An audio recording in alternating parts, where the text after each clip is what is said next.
नमस्कार,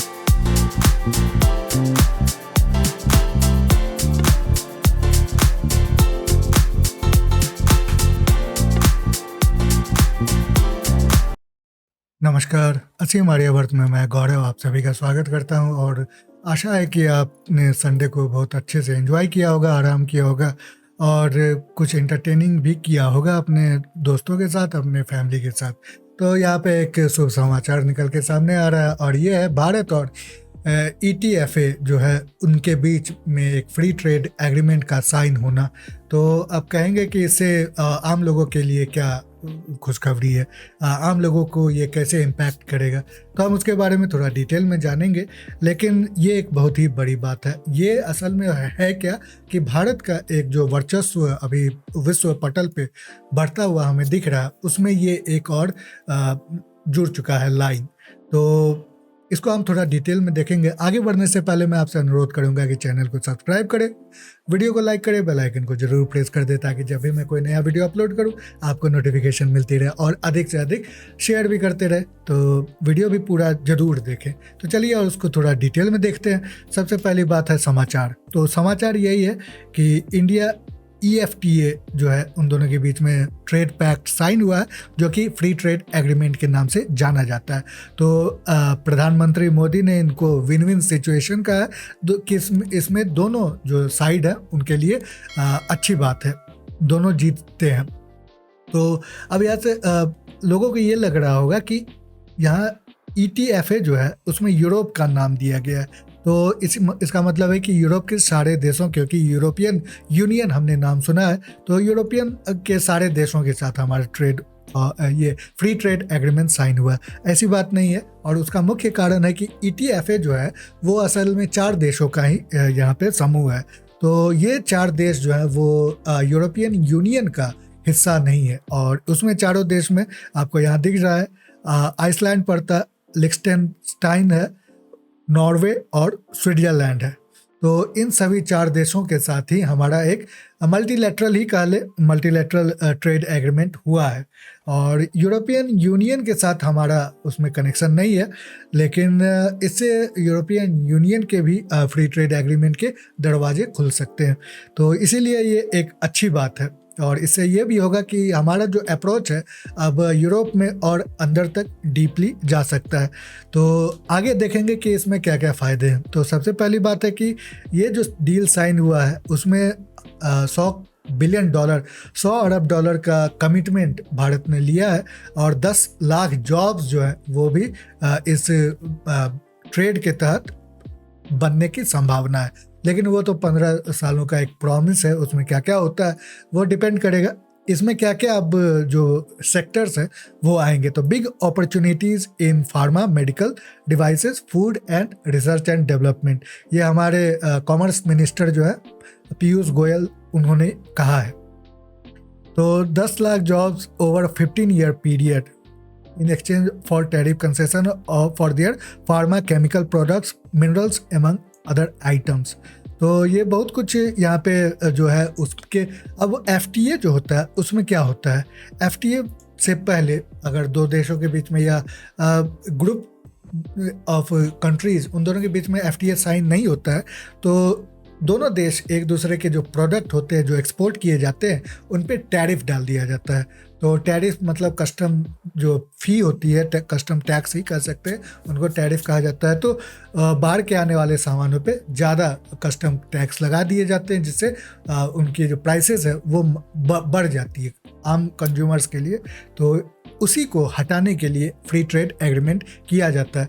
तो उसको लोअर भी कर सकते हैं या कंप्लीटली हटा भी सकते हैं। इसीलिए देश जो है वो अक्सर FTA के लिए नेगोशिएशन करते रहते हैं, और इसमें भी जो हमारा ETFA के साथ नेगोशिएशन हुआ है वो 15 साल से ज़्यादा चला है, तब जाके अभी ये डील साइन हुई है। तो यहाँ पे आप देख सकते हैं कि डील नेगोशिएशन अबेंडन्ड इन 2013 में भी नेगोशिएशंस हो रहे थे, लेकिन उसमें कुछ कारणवश वो रुक गए थे। तो अब सारा कुछ यहाँ पे देखने को मिल रहा है। इंडिया और ओमान के बीच में भी एफटीए साइन होगा, ये बायलैटरल होगा, यानी दो देशों के बीच में एफटीए। इससे पहले हमारा यूएई जो है, यूनाइटेड अरब एमिरेट, उनके साथ भी ट्रेड डील साइन हो चुकी है। तो अब इसमें क्या क्या फ़ायदे होने वाले हैं, तो ये तो वाटर क्राइसिस आ गया। विन विन सिचुएशन जो हमारे प्रधानमंत्री ने जिस तरह से कहा है, दोनों के लिए विन विन सिचुएशन है और कॉन्ग्रेचुलेट किया है।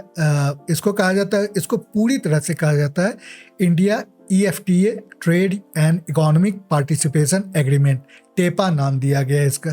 तो टेपा के तहत अब जो उन चारों देशों से जो भी प्रोडक्ट भारत आएंगे उस पर कम टैरिफ लगेगा। यही बात यहाँ से जो प्रोडक्ट उन देशों में जाएंगे उस पर भी कम टैरिफ लगेगा, किसी में तो 0 भी टैरिफ लग सकता है। तो यहाँ पे और उसके साथ ही जो वहाँ के इन्वेस्टर्स हैं वो भारत में पैसा लगाना चाहेंगे, क्योंकि भारत एक बहुत ही तेजी से बढ़ता हुआ मार्केट है। अभी आपने सुना ही होगा कि हमारी जीडीपी ग्रोथ एक्सपेक्टेशंस को पार करते हुए 7.8% इस क्वार्टर में नजर आई थी, जो कि जनरली कहा जा रहा था 6 पॉइंट के ही आसपास रहेगी, 7 क्रॉस नहीं करेगी, लेकिन 7.8 क्रॉस करना बहुत ही बड़ी बात है। अब यहाँ पे आपको जो सस्ते होंगे भारत में, उन देशों से लिए गए सामान, उन देशों के एक्सपोर्ट जो भारत में आते हैं, उसमें स्विस वॉचेज, चॉकलेट्स, ये सारे सस्ते होंगे। तो यहाँ पे और भी कुछ दिया गया है और सबसे ज़्यादा हमारा ट्रेड वॉल्यूम जो है वो स्विट्जरलैंड के साथ ही होता है।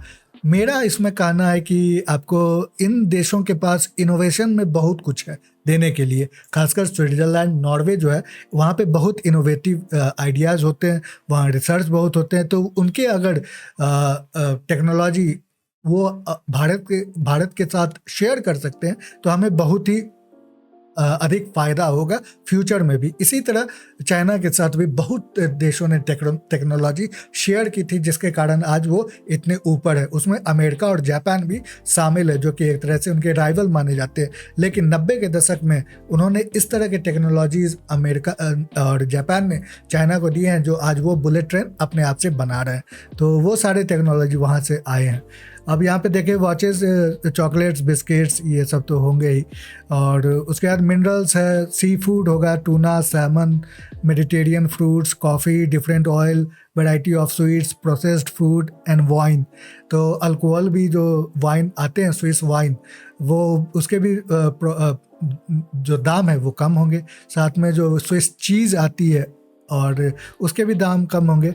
बहुत सारे और भी चीज़ें, स्मार्टफोन्स के कंपोनेंट्स जो होते हैं वो भी वहाँ बनते हैं, उसमें भी आपको चिप भी वो यूरोप में बनते हैं, तो वो भी भारत आएंगे। Bicycle parts, medical equipments, clothes, medicines, dyes, textiles, apparel, iron, steel products, machinery equipments, तो ये हाई क्वालिटी के होते हैं। ये जनरल ऐसे ही बाज़ार में मिलने वाले नहीं, ये बहुत ही हाई क्वालिटी के प्रोडक्ट्स होते हैं, बहुत ही इनोवेटिव प्रोडक्ट्स होते हैं। इनका यूज़ आप डिफेंस में भी कर सकते हैं। तो इस वजह से पहले ब्लॉक हुआ करता है, लेकिन अब चूँकि हमने ये डील साइन कर ली है, तो इससे हमें उस तरह के प्रोडक्ट पे अब एक्सेस मिलेगा। तो इसीलिए ये बहुत ही बड़ी बात है। उसके साथ ही आपको डायमंड पॉलिश भी वहाँ से मिलने वाला है। तो यहाँ पे आप देख सकते हैं कि भारत का जो इंपोर्ट है स्विट्जरलैंड से, वो गोल्ड है, लेकिन गोल्ड में कुछ खास फ़ायदा होने वाला नहीं है। मशीनरी जो है, मशीनरी में बहुत फ़ायदा है। मशीनरी में स्विट्जरलैंड के बहुत ही इनोवेटिव बड़े बड़े मशीन्स होते हैं, जैसे टनल डिगिंग वाले जो मशीन्स होते हैं, वो भी भारत में सस्ते में आएंगे।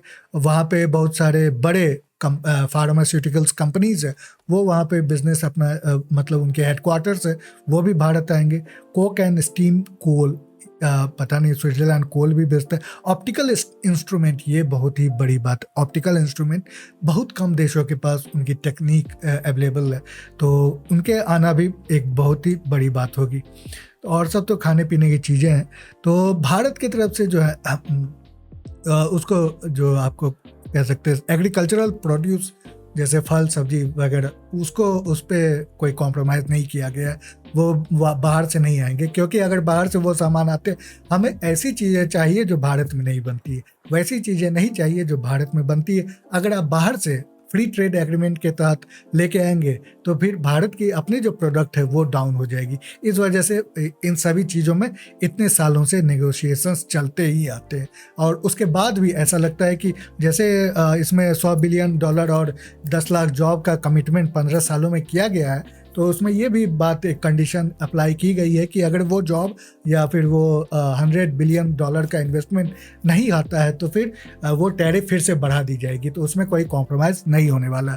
तो ये सारा कुछ आया है।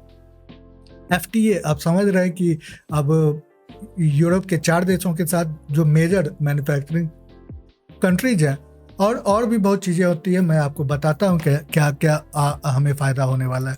तो भारत ने, वैसे तो ऐसा लग रहा है कि हमने काफ़ी देशों के साथ एफटीए साइन किया है, जैसे कि यहाँ पे आप देख सकते हैं कि Sri Lanka, Bhutan, Thailand, Singapore, Malaysia, Korea, Japan, Australia, UAE, Mauritius and 10 nation block of ASEAN, association of south east Asian Nations. तो इन सभी के साथ हमने ट्रेड एग्रीमेंट साइन किया है, लेकिन इसमें जो मेजर आपको कह सकते हैं वो UAE, Australia, Japan, Korea, Malaysia और सिंगापुर ही माने जा सकते हैं। बाकी तो छोटे मोटे देश हैं जिनका भारत पे डिपेंडेंसी ज़्यादा है। तो अब ऑस्ट्रेलिया के साथ हमने अभी हाल ही में ये ट्रेड डील साइन की थी, और उनके साथ हमारा ट्रेड एग्रीमेंट लगभग $50 बिलियन का है।